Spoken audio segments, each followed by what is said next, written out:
안녕하세요, 찰리브라입니다. 지금 붉은 기운이 살짝살짝 돌면서 전체적인 코인 시장이 약간 반등이 있긴 한데, 이게 그렇다고 뭐 추세 상승이다, 뭐 상승장이다라고 말하기에는 애매모호한 면이 되게 많거든요. 아마 여러분들도 동감들을 많이 하시겠지만, 사실 어떤 커다란 박스권 안에 갇혀있는 상태이기 때문에 이렇다 저렇다 말하기도 애매모호하죠, 사실. 그래서 뭐 올라간다 내려간다, 많은 사람들이 이제 그런 얘기들을 지금 많이 하고 있는데, 첫 번째 반감기가 2012년도에 있었어요. 그리고 반감기 1년 전부터 반감기까지, 이제 2012년 첫 번째 반감기까지 341%의 비트코인 상승률이 있었어요. 근데 이때는 금액이 되게 작았음에도 불구하고 별로 상승률이 없었어요. 근데 반감기가 이제 시작되고 나서 1년 후까지 상승률이 7,976%까지 상승이 엄청나게 있었어요. 2013년도까지.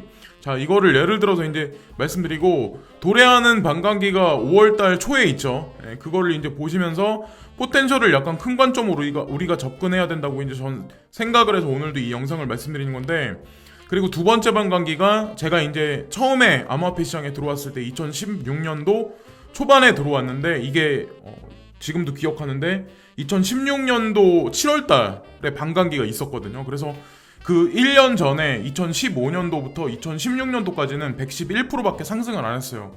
근데 이때도 마찬가지로 2016년도 반감기 7월달부터 16개월 동안 비트코인이 상승한 게 2866%나 상승을 했어요. 그러니까 첫 번째 반감기 있을 때 2012년보다는 거의 반 이하로 이 상승률이 이제 줄어드는 건 사실이죠. 근데 어쨌건 이번에도 제가 이제 말씀드리고 싶은 건 뭐냐면, 반감기가 있으니까 뭐 이만큼 뭐 30배, 40배 오른다 이런 걸 말씀드리려고 하는 게 아니라, 최소 아무리 못해도 저는 10배 이상은 오를 거라고 생각하거든요. 지금의 가격에서. 그러니까 향후 몇 년을 보고서 제가 이제 말씀드리는 거예요.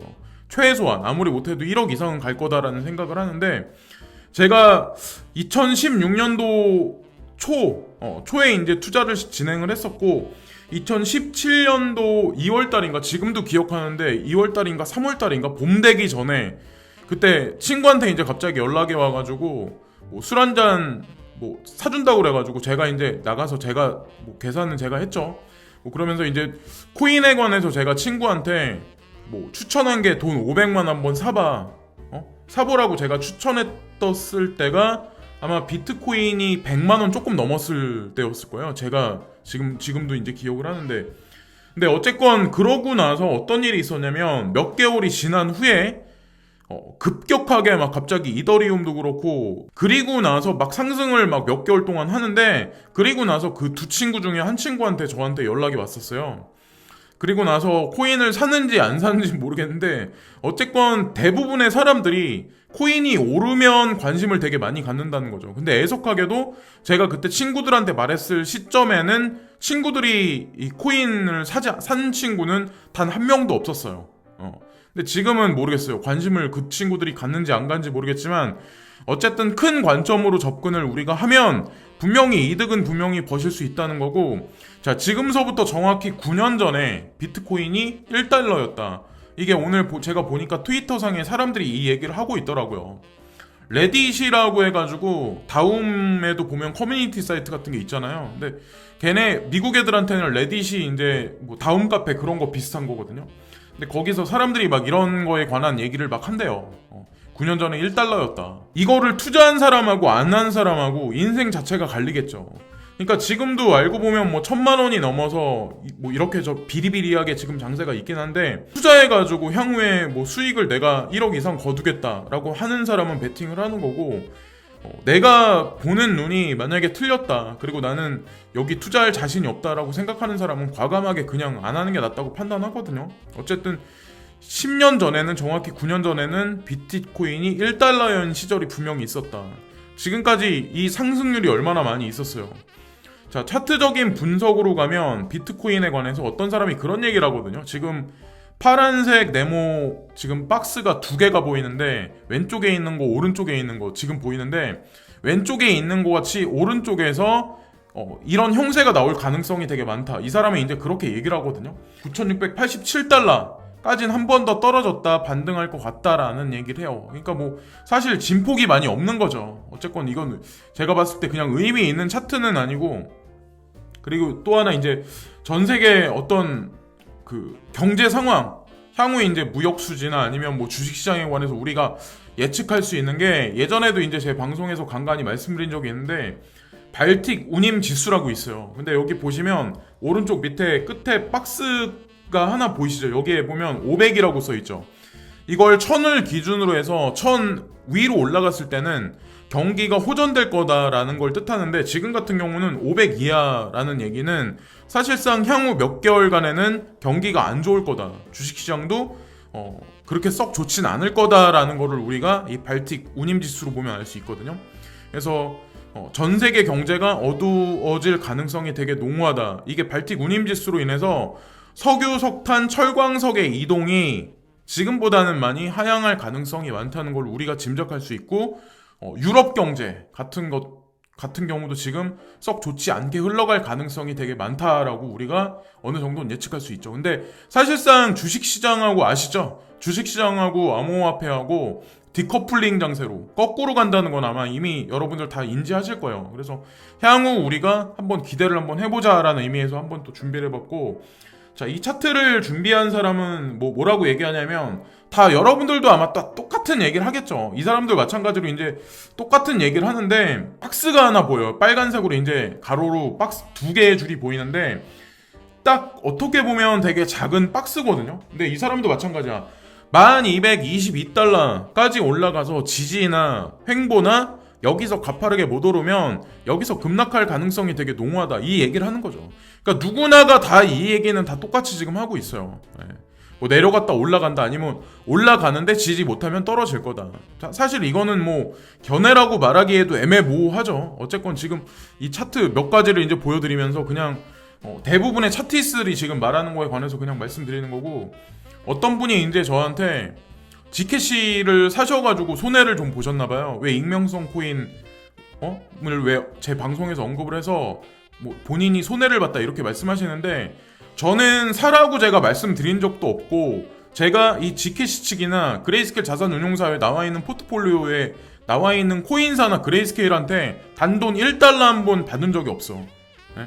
거기다가 가장 흔한 레퍼럴인가? 거래소 레퍼럴도 제가 밑에다 단 적이 없어요. 계속해서 이제 주장하는 바지만 저는 그런 거 할 생각이 전혀 없어요. 거래소들이 뭘 어떻게 하건 무슨 코인사, 물론 100개나 되는 어떤 그 코인사나 거래소 중에 저한테 이제 콘택이 온 사람들 중에 20% 정도는 괜찮은 코인들도 있어요. 근데 제가 선별을 하더라도 제가 그걸 괜히 섣부르게 한다거나 하면 제가 말한 거에 관해서 어기는 거기 때문에 저는 일단 그런 거에 관해서 관심이 없거든요.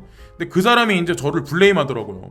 왜 지캐시에 관해서 언급을 해서 본인이 되게 마음 아프다, 그 사라질 코인 아니냐 막 저한테 이제 그렇게 말씀하시는데, 그거는 그레이스케일 자산운용사가 왜 여기다가 이런 코인들을 여기다 집어넣는지 그거를 인지를 못하는 거지.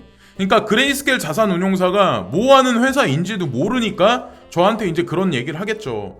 HSBC, 시티뱅크, 그리고 웰스파고, 마스터카드를 창조를 했고, 마스터카드에서 DCG그룹을 만들어냈고, 이제 DCG그룹에서 그레이스케일 자산운용사를 만들어냈어. 그레이스케일 자산운용사에서 만든 포트폴리오야. 자, 그럼 여기다 대고 할 얘기가 더 이상 뭐가 있어요?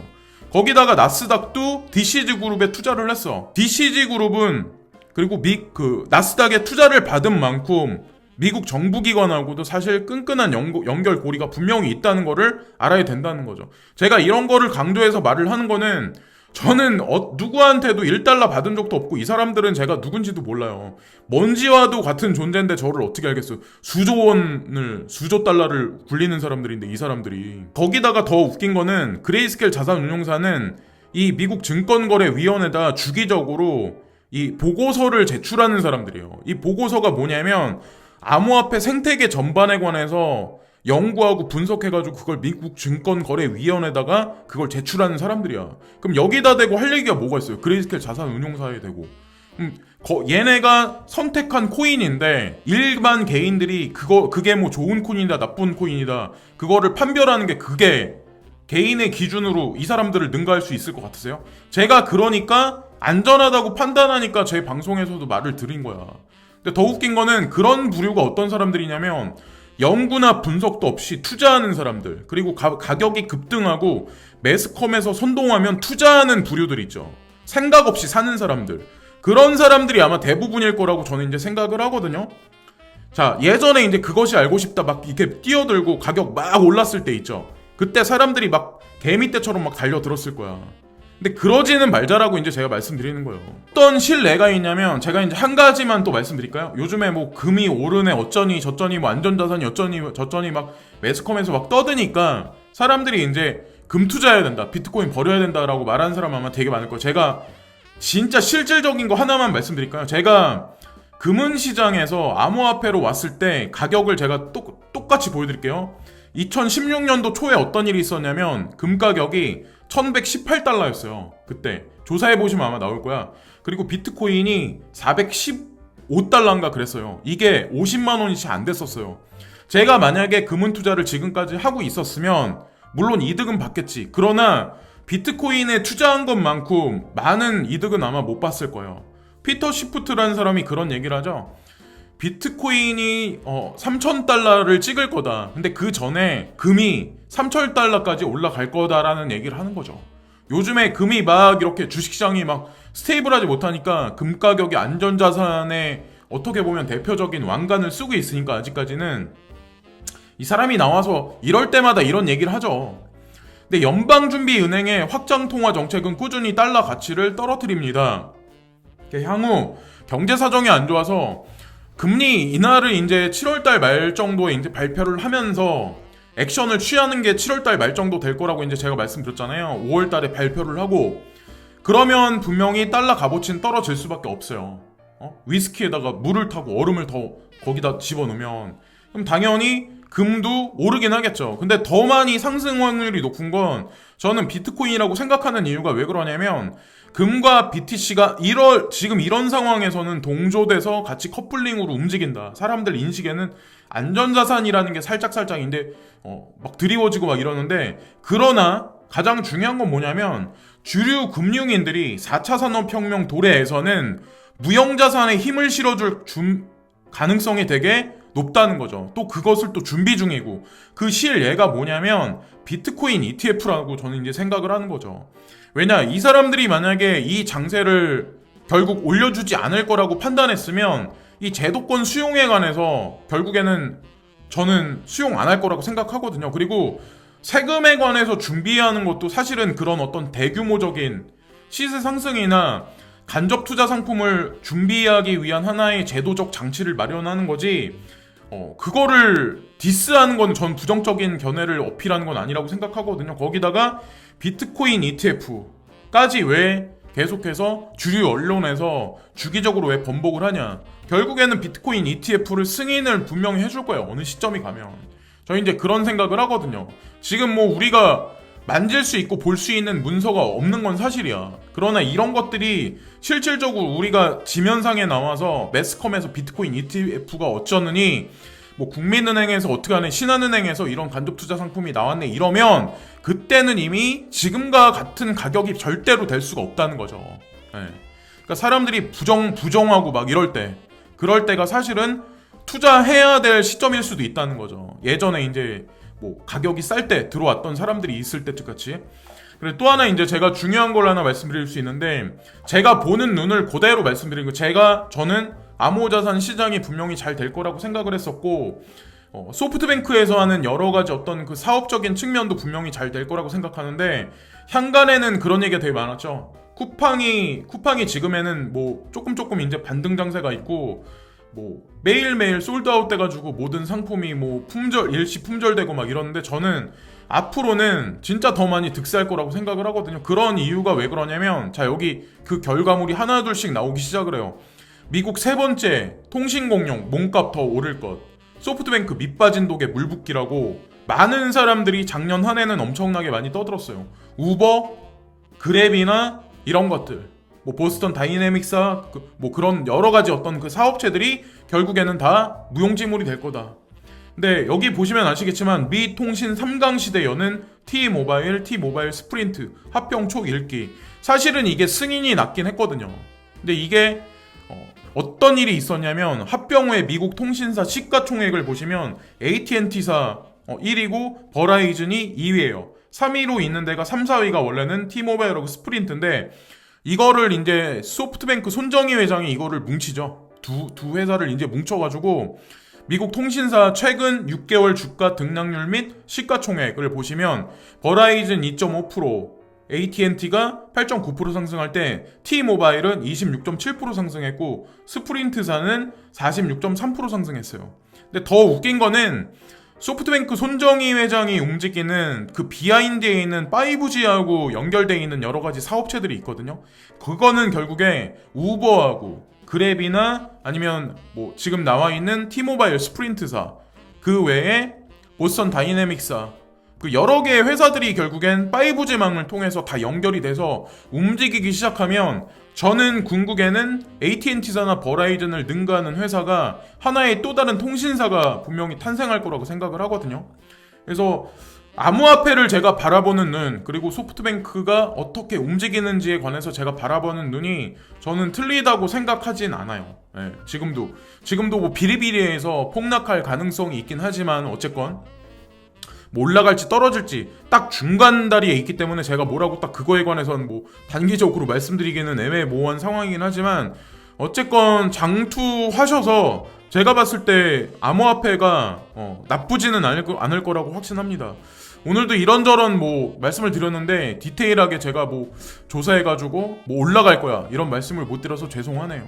어쨌건 분명히 결과는 나올 거고 분명히 여러분들 호주머니에 많은 자산이 올해가 2020년이 아니라 2021년이 진짜라고 저는 이제 생각을 하거든요. 올해 정고점 간다는 거는 저는 그건 말도 안 된다고 생각하고 진짜는 아마 내년이 되지 않을까라는 생각을 해요.